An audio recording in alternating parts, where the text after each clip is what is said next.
Uh, we're looking at live pictures here of President Biden at the Las Vegas airport. He is, of course, still surrounded by his security detail, but he is en route to self-isolate, according to a new statement from the president's doctor and White House Press Secretary Jean-Pierre. Go ahead. I couldn't hear that. Was that the doctor? No. So we're the various shots that people are getting now cover that. You're okay. You're not going to get COVID if you have these vaccinations. Yeah. If you're vaccinated and boosted, you are highly protected. So there's no excuse for anyone being unvaccinated. What's going on, guys? So we got a couple things to discuss today. So first off, Joe Biden has COVID. Okay, so the thing that he claimed he couldn't get because if you have the vaccine and the booster and so on and so forth, you can't get it. Apparently, he got it regardless. You're okay. You're not going to get COVID if you have these vaccinations. A few moments later. Hey folks, guess you heard this morning I tested positive for COVID. Now you have people like Joy Reid and Van Jones melting down about this. And of course, in Joy Reid's case, she has the most ridiculous take. I apologize in advance because this lady is a complete Looney Tune. She is playing this role better than any Hollywood actor. She needs to get an Oscar or a Golden Globe or both. Take a look. Here's the question that I have on that. These two men are both elderly. Donald Trump is an elderly man who, for whatever reason, was given 9 seconds to take a iconic photo op during an active shooter situation. Weird situation. We'll figure that out one day. But his survival of that and bouncing right back and going right to his convention is being conveyed in the media world as a sign of strength. This current president of the United States is 81 years old and has COVID. Should he be fine in a couple of days? Doesn't that convey exactly the same thing? That he's strong enough, older than Trump, to have gotten something that used to really be fatal to people his age. So if he does fine out of it and comes back and is able to do rallies, isn't that exactly the same? Fool, slap yourself 3 times. Oh, try to do it. I mean, it's not exactly the same. It's not the same incident, but it's an elderly man coming through out of an illness. It should. This lady is stupid beyond belief. She's comparing literally being shot in surviving. Something that's made to kill. Guns are killing weapons. To catching a virus and recovering from it. Doesn't it show strength to be 81, 82 years old and catch a virus and recover? No, Joy, it doesn't. That's the stupidest. It's like I'm at a loss for words. It's like my freaking voice is cracking at how ridiculously retarded this is. This is so dumb. I can't compute. I can't not compute the stupidity from Joy Reid. It's too much, guys. It's too much. These videos with Joy Reid are hard to make. A lot of people like watching crazy Joy Reid because she's so crazy. You like watching, it's like a meltdown over Joy Reid being Joy Reid. It's insane, and it just really actually does bother me. I feel like I lose brain cells watching Joy Reid do the mental gymnastics and the backflips, and the gears is not connecting. It's supposed to be like this, and it's like this. It's not connecting. It's not computing for me because this lady is totally sick in the head, bonkers, Looney Tune. She's like a freaking animaniac or something. I don't know what the hell's wrong with this lady. Okay, let me calm down and talk about Van Jones for a minute. Everybody's favorite crybaby, okay? Van Jones. Being a good person matters. You don't have to worry if the president doesn't want you here. If you're an immigrant, you don't have to worry if the president's going to be happy to have babies snatched away or send dreamers. Of a actual somewhat more fair network, certainly not fair, but more fair than MSDNC, where Joy Reid resides, okay, the land of the woke, deranged leftists. So we're back over here at CNN with Van Jones, crybaby black man, emasculated black man who emasculates himself on TV on a regular basis. And it looks like, again, he's doing that again today because he's also melting down at the fact that it looks like Joe Biden's looking weak and feeble, catching a virus, basically catching a cold, while Donald Trump literally caught a bullet and raised his fist triumphantly. A bullet couldn't stop Trump. A virus just stopped Biden. You've got the nominees of this party getting their butts kissed. Biden's getting his butt kicked by his own party. The Democrats are coming apart. The Republicans are coming together. As if that wasn't bad enough, you also had this incredible speech from Kai Trump, okay? This is Don Jr.'s daughter. So Donald Trump, the main one we all know, his granddaughter. She actually gave an amazing speech. I'm going to play that in full during this video. No interruptions. Take a look. Before I begin my remarks, I'm going to do something a little uncharacteristic. A Trump is going to give up the microphone. Doesn't happen often. You may never see it again. But I got a call on Monday morning from a young lady who said, "Dad, I want to speak at the RNC."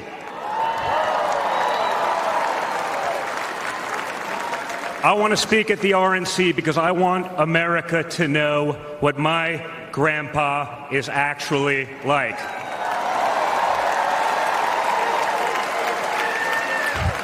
So for the first time ever on a stage, first time ever giving a speech, I want to bring out my eldest daughter and the eldest granddaughter of the President of the United States, your favorite president, Kai Madison Trump.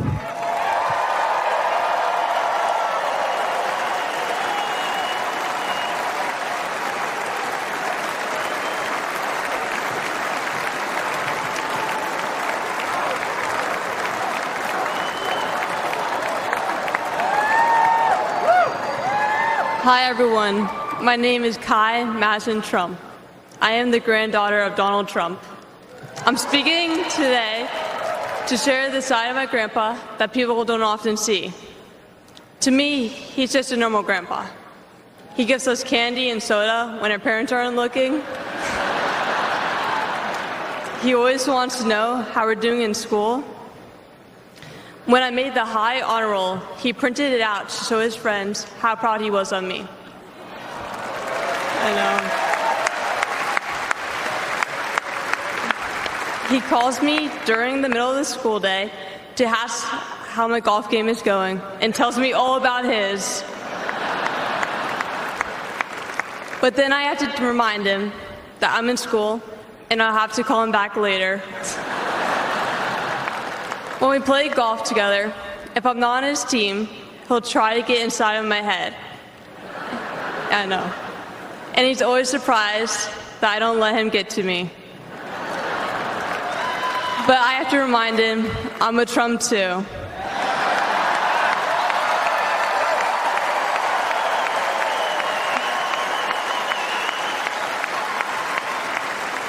Even when he's going through all of these court cases, he always asks me how I'm doing.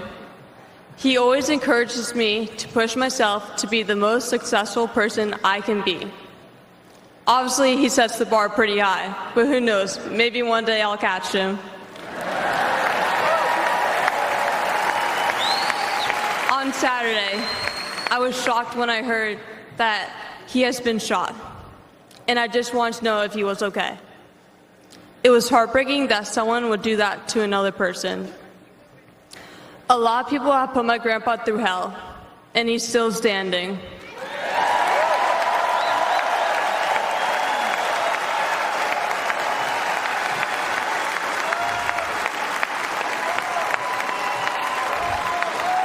Grandpa, you are such an inspiration, and I love you.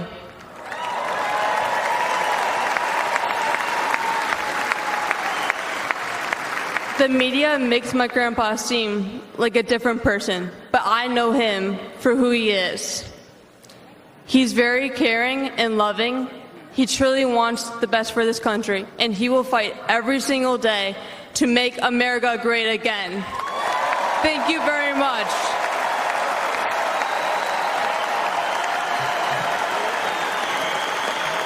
They hate this sort of stuff because it demonstrates things that people don't understand. And it's almost like, and I'm not happy that this shooting happened, but it's like almost in a way it led to some good. It's like a silver lining here, because when you really think about the fact that people tried to take this man's life, they tried to rob him, they tried to rob his sons, they tried to rob his granddaughter, his wife.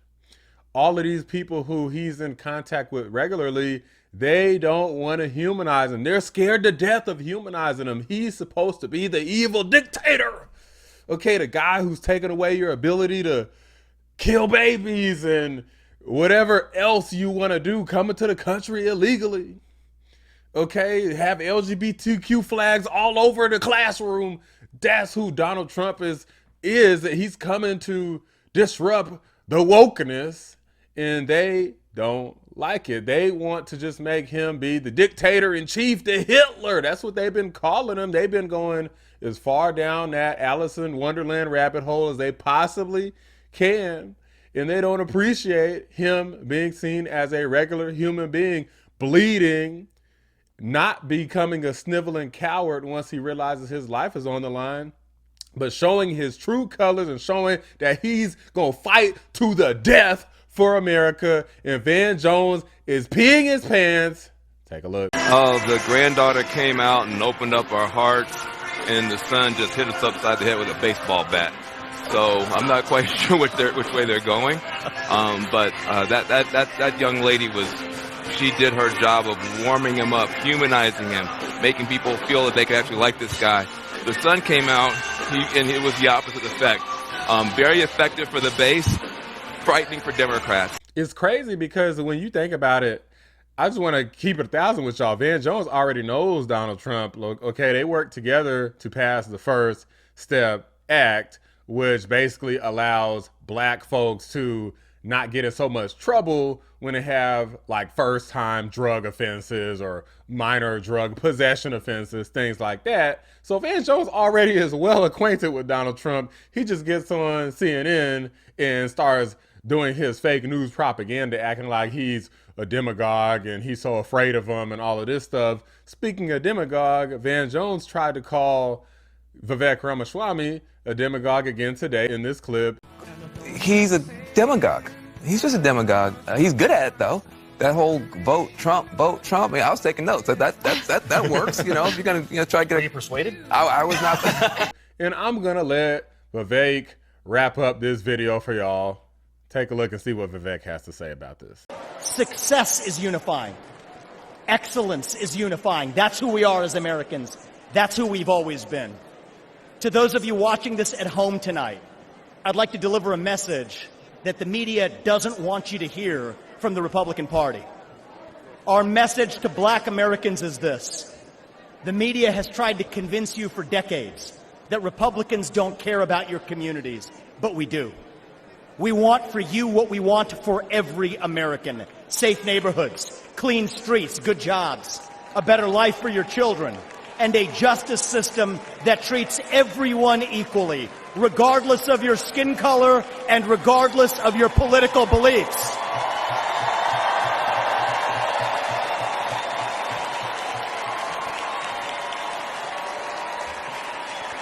Our message to every legal immigrant in this country is this. You're like my parents. You deserve the opportunity to secure a better life for your children in America.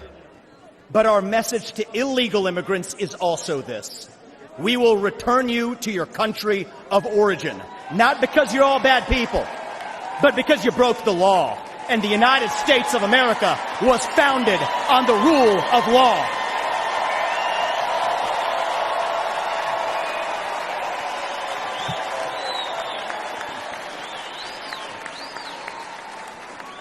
Our message to millennials, speaking as one myself, yes, it's true. Our government sold us a false bill of goods with the Iraq War and the 2008 financial crisis, loading up our national debt that falls on our generation's shoulders, telling us that if we took out college loans, we'd somehow get a head start on the American dream, when it hasn't worked out that way. But we can't just be cynical about our country, because the United States of America is still the last best hope that we have, and we deserve a better class of politician, one who actually tells us the truth, even if it comes with some mean tweets from time to time.